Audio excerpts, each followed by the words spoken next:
శిక్షణ మరియు పరిశ్రమతో ఎవరికి ఎటువంటి నష్టం వాటిల్లబోదు. అమ్మాయిని అబ్బాయిని ఇద్దరిని చదివించండి. ఇక అమ్మాయిల్ని ఎంత గొప్పగా చదివిస్తే మన దేశం అంతకంటే గొప్పగా అభివృద్ధి చెందుతుంది. నువ్వు తప్పకుండా వెళితే రాలి. నేను వెళ్ళనుగాక వెళ్ళను. అరే, మీరు చెప్పటం వల్ల వెళ్ళి ప్రయత్నం చేశానుగా.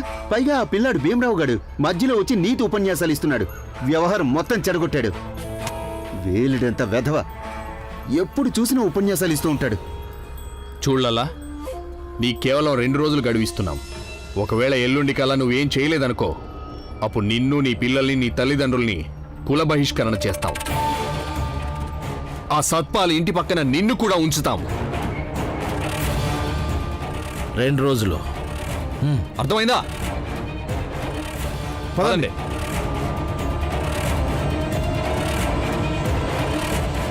భీమ్ భీమ్ భీమ్ భీమ్ రా, ఆ మార్వాడి పిల్లోడు నేను పిలుస్తున్నాడు. నన్నా? నిన్నే రా, జాగ్రత్తగా.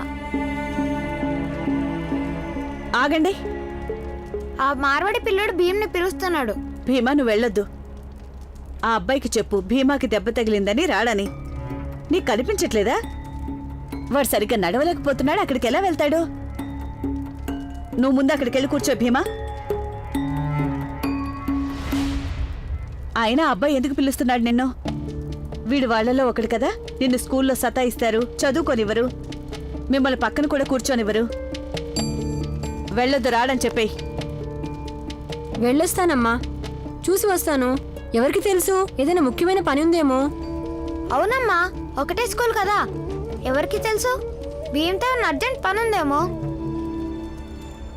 ఇప్పుడే వస్తానమ్మా. పద భీమ్. అరే అరే ఆనంద్, వద్దు.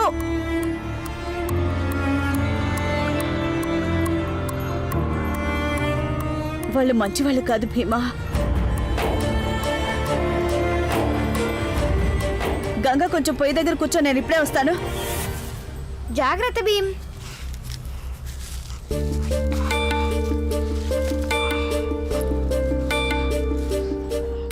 ఏమైంది? ఎందుకు రమ్మన్నావు? మళ్ళా దోసేస్తావా ఏంటి? కాదు. మరి ఎందుకు రమ్మని పిలిచావు? నువ్వు పేదోడివుగా. అయితే ఆగు.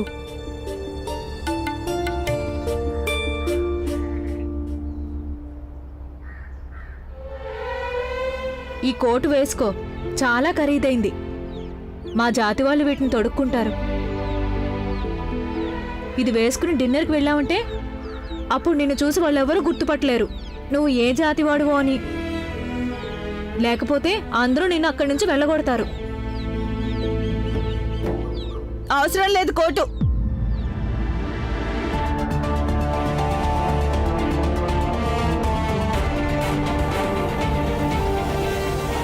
కోటేం అవసరం లేదు. వాళ్ళు మమ్మల్ని వెళ్ళగొట్టినా వెళ్ళగొట్టకపోయినా. అవును, నా దగ్గర ఏ బట్టలున్నాయో అవే వేసుకొని అక్కడికి వెళ్తాను. కృతజ్ఞతలు. ఇది ఇవ్వటానికి నువ్వు నన్ను ఇక్కడికి పిలిచినందుకు. తీసుకో భీమరావు. ఇది తీసుకుంటే అప్పుడు నేను అనుకుంటాను నీ పట్ల నేను ఏదైతే తప్పు చేశానో దానికి నువ్వు క్షమించావని అనుకుంటా.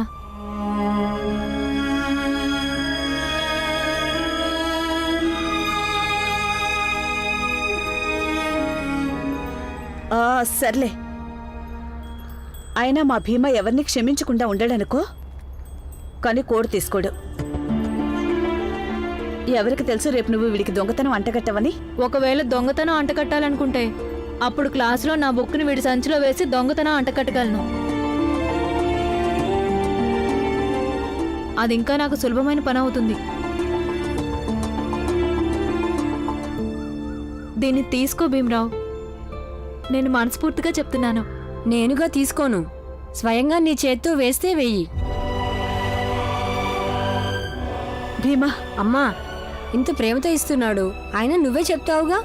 ఎవరైనా ఏదైనా ప్రేమతో ఇస్తే దాన్ని మనం అస్సలు తిరస్కరించకూడదని. నువ్వే వేయి.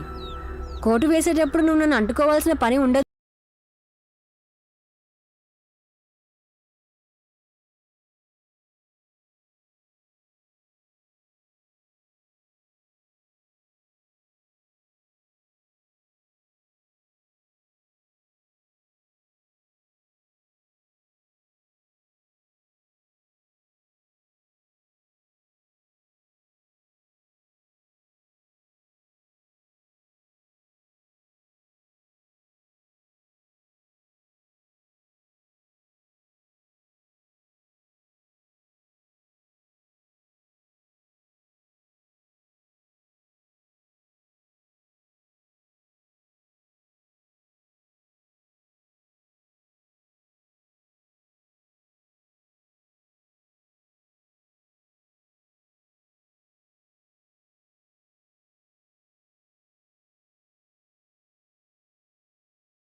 ఒక మాట చెప్పు, ఆ అబ్బాయి అంతటి తప్పేం చేశాడు? నీ కోటిచ్చి క్షమాపణ అడుగుతున్నాడు. తరగతి గదిలో పక్కన కూర్చొనివ్వడు, దానికి ఇంత పెద్ద క్షమాపణ.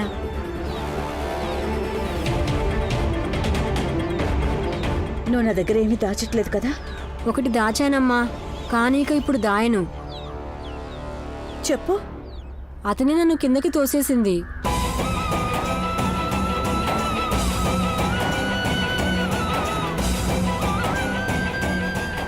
ఈ అబ్బాయా? నువ్విక్కడే ఉండు, నేను ఇప్పుడే వాడితో మాట్లాడొస్తాను. అమ్మా వదిలేయమ్మా, తను నన్ను మనస్ఫూర్తిగా క్షమాపణ అడిగాడు కదా, ఇక ఇంటికి పదా.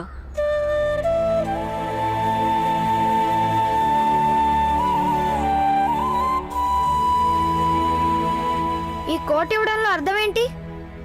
నువ్వు మాతో స్నేహం చేయాలనుకుంటున్నావా? లేదు, మనం ఎప్పటికీ స్నేహితులు అవలేము. మరి భీమ్కి నువ్వు నీ కోట్ కూడా ఇచ్చావు, ఇంకా క్షమాపణ కూడా అడిగావు. నేను ప్రాయశ్చిత్తం చేసుకున్నాను, ఎందుకంటే నేను భీముని కింద పడేశాను. నిజానికి అగ్రజాతి పిల్లలెవరూ కూడా మీతో స్నేహం చేయడానికి ఎవరూ ముందుకు రారు.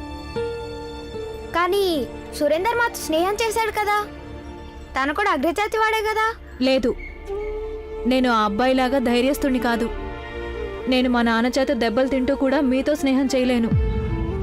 మనం ఎప్పటికీ స్నేహితులం కాలేము. భీమరావుని నేను కిందకి తోసి తప్పు చేశాను, అందుకనే కోటిచ్చి ప్రాయశ్చిత్తం చేసుకున్నాను. ఒకవేళ మనం అనుకున్నా జీవితంలో మనం ఎప్పటికీ స్నేహితులం అవలేం. మా నాన్న లాంటి వాళ్ళు, సురేంద్ర వాళ్ళ నాన్న లాంటి వాళ్ళు మమ్మల్ని మిమ్మల్ని ఎప్పటికీ స్నేహితులుగా అవ్వనివ్వరు.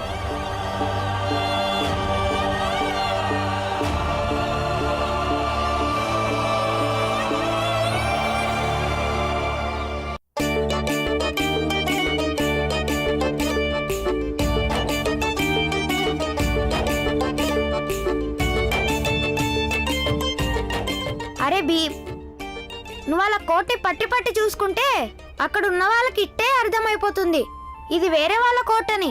అవునవును భీమ్, ఆంగ్లేయులు బాగా తెలివైన వాళ్ళంట. సరే సరే, అలాగే నేను చూసుకోనులే. సరే భీమ్, ఇప్పుడు అనుకుందాం, నేను బ్రిటిష్ ఆఫీసర్నని. నాకు చక్కగా అభివాదం చేయాలి, ఇంకా అమ్మా నాన్నల్ని పరిచయం చేయి. వీడు బాలా, వీడికి తెలుగు మాట్లాడడం కూడా సరిగ్గా రాదు. వీడు పెద్ద బ్రిటిష్ అధికారిలో నటిస్తాడంట. మరి ఏ బ్రిటిష్ అధికారి ఇలా కూర్చుంటాడు? శతాబ్, గుడ్. సిస్టర్స్, బ్రదర్స్, మదర్స్, అతాస్ and beams. శతాబ్,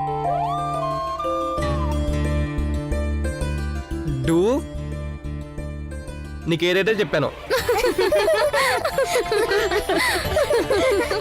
good evening sir.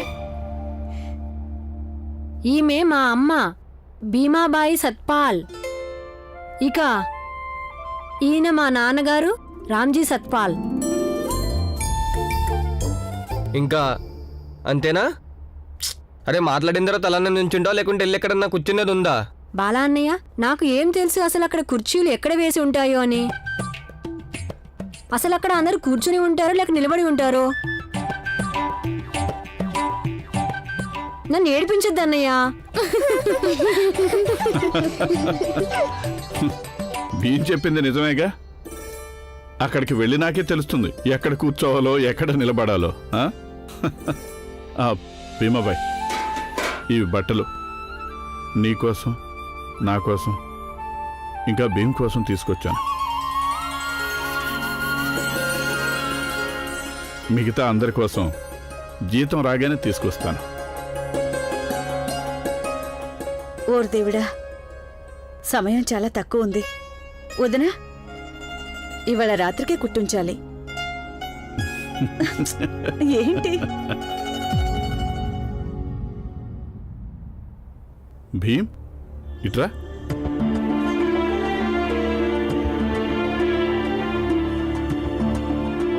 ఈ కోటు అన్నట్టు నానా, ఆ మార్వాడి వాళ్ళ అబ్బాయి ఉన్నాడే, అతను భీమ్కి తన కోట్ ఇచ్చాడు. ఈ కోట్ వేసుకొని వెళ్ళమని చెప్పాడు. సరే, కానీ నువ్వెందుకు తీసుకున్నావు? వాడికి నువ్వంటే ఇష్టం ఉండదు, ఎప్పుడు నీతో గొడవ పడుతూ ఉంటాడుగా. నాన్న నువ్వే నాకు చెప్పావుగా, ఎలాగైతే చెడుగా ప్రవర్తించే వాళ్ళని వ్యతిరేకించాలో అదేవిధంగా మంచి ప్రవర్తన గల వాళ్ళని స్వాగతించాల్సి ఉంటుందని.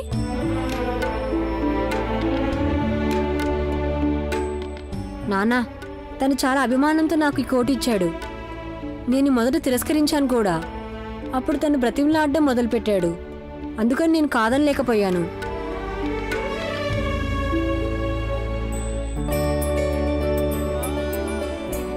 అరే మంజుల, తులసి, గంగా, లేవండి లేవండి, వంట చేయడానికి ఏర్పాట్లు చేయండి.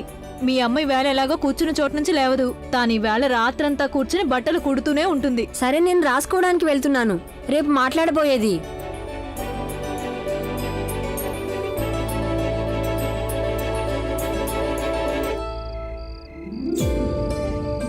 ఏమండి మీకు కుట్టడం వచ్చా? నిన్న పిల్లలకి కుట్టేదాన్ని. అరే భీమ్, ఎంతసేపటి నుంచి రాస్తావు? టైం అయితే పడుతుందిగా, బాగా ఆలోచించి రాయాలి. వాడిని రాయనివ్వు, నువ్వు నాతో రా. రాసుకో బాబు. వంట అయిందా? అన్నయ్య ఇప్పుడే వడ్డిస్తాను. నానా నానా ఒక్క మాట, నువ్వు సుబేదార్గా పనిచేసినప్పుడు మీ ముందు చాలా పార్టీలు అయి ఉండేగా? అవుతుండేవి. ఎప్పుడూ ఇలాగే పెద్ద పెద్ద డిన్నర్ పార్టీలు జరిగేవి. అక్కడ ఏవేవి జరిగాయి? పెద్ద పెద్ద వాళ్ళు వచ్చేవాళ్ళు, మంచి వంటకాలు ఉండేవాళ్ళు. ఇంకా ఏముంటుంది? వంట అయిపోయింది, ఇక అందరూ రండి. ఆ చూడండి, మీరు వెళ్ళి ఫోన్ చేయండి. మరి నువ్వు? నేను ఇది పూర్తి చేసి తింటాను. సరే.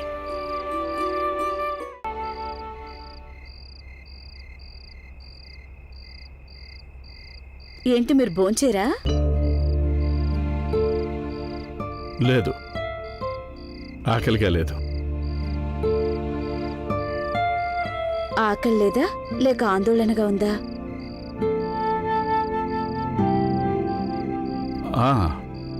కొద్దిగా ఉంది. నాకు కూడా కొద్దిగా ఉంది, కాదు ఎక్కువగా.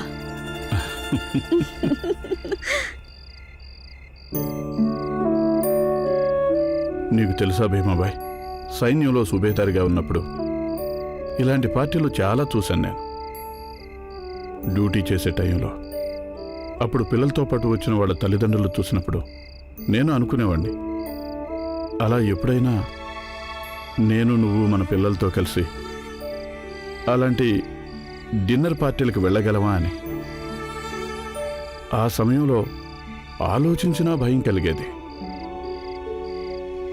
నేను స్తోమతకి మించి కలలకంటున్నానేమోనని. ఏ కలనైతే మీరు కనడానికి భయపడ్డారో ఆ కల నెరవేరబోతుంది.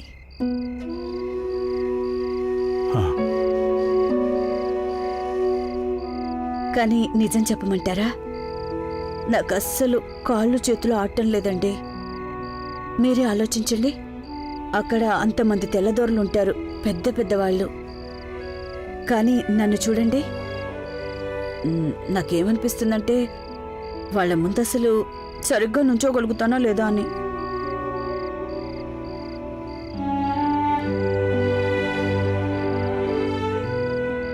నిలబడు, లేచి నిలబడు. ఏం ఆలోచిస్తున్నావు? నిలబడు.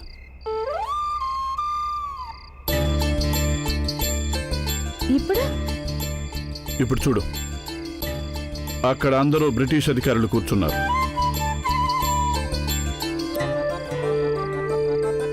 ఇప్పుడు మనం మన అబ్బాయితో పాటు వాళ్ళ దగ్గరికి వెళ్ళాలి.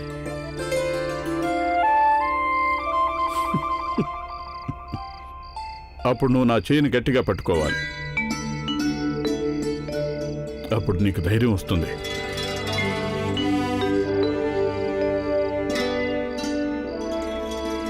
ఆ తర్వాత చాలా గర్వంగా నడవాలి, మనం భీమ్కి తల్లిదండ్రులమని. వెళ్దామా?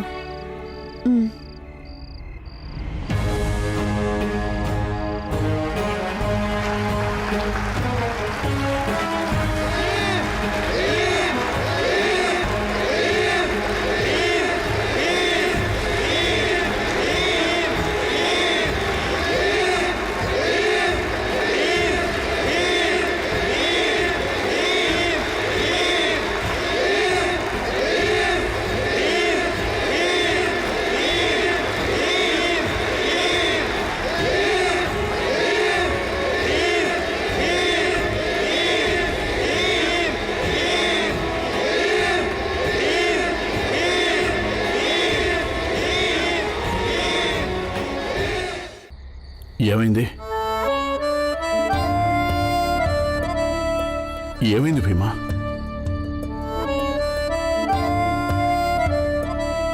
తెలీదండి.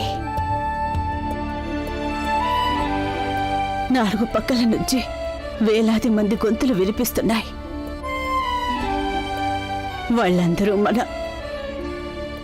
మన అబ్బాయి భీమ్ పేరుని గట్టిగా బిగ్గరగా అరుస్తున్నారు. భీమ్ భీమ్. కలగన్నాను నేను, కానీ వాస్తవం కన్నా ఎక్కువ నమ్మబుద్ధైంది ఆ కళ. అయితే దొరుకుతుంది భీమాబాయ్. సహజంగా మంచి మనసుతో ఏమైనా కలలు కంటే ఆ కలలు తప్పకుండా నెరవేరుతాయి.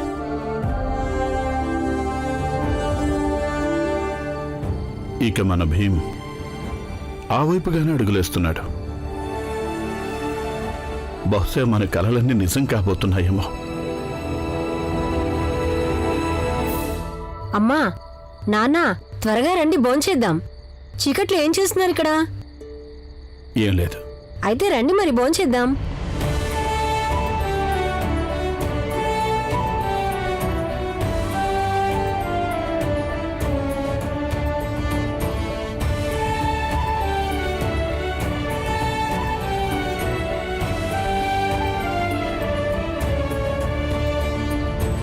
ఏం చేస్తున్నారు?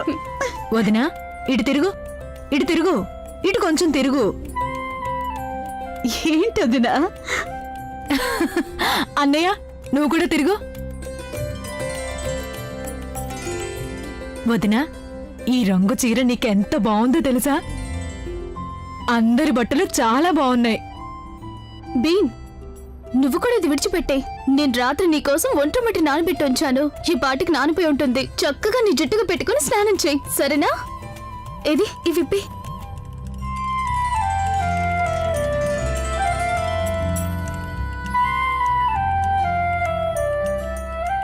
భీమ్ ఆగు, మేం స్నానం చేయిస్తాం. శుభ్రంగా చేయండి. అమ్మా ఇవ్వు, వాటిని నాకు ఇలా ఇవ్వు. ఏం చేస్తున్నావు గంగా? ఇస్త్రీ చేస్తాను. దీంట్లో బొగ్గులు వేసి. ఏంటన్నా? మేము చేస్తాము. వదినా, వెళ్ళు, తొందరగా తయారవ్వు. భీమాబాయ్, నేను మాస్టర్ గారింటికి వెళ్ళి ఏదో లెటర్ ఇస్తారంటగా, అది రాయించి తీసుకొస్తా. తొందరగా రండి. రామ్జీ, మీరందరూ ఇలా కొత్త బట్టల్లో ఎంతో బాగున్నారు. ఇక నీ విషయం అంటావా? అడగనే వద్దు, ఎంతో హుందాగా ఉన్నావు. పద, నేను కూడా నీ వెంటొస్తాను. ఈరోజు మా భీమ్కి ఎంతో మంచి రోజు. అందరం కలిసి సంతోషాన్ని పంచుకుందాం. ఈరోజు భీమ్రావు పేరు మీద మనం సెలవు తీసుకుందాం. ఇది ఇంకా మంచి విషయం. పద పద.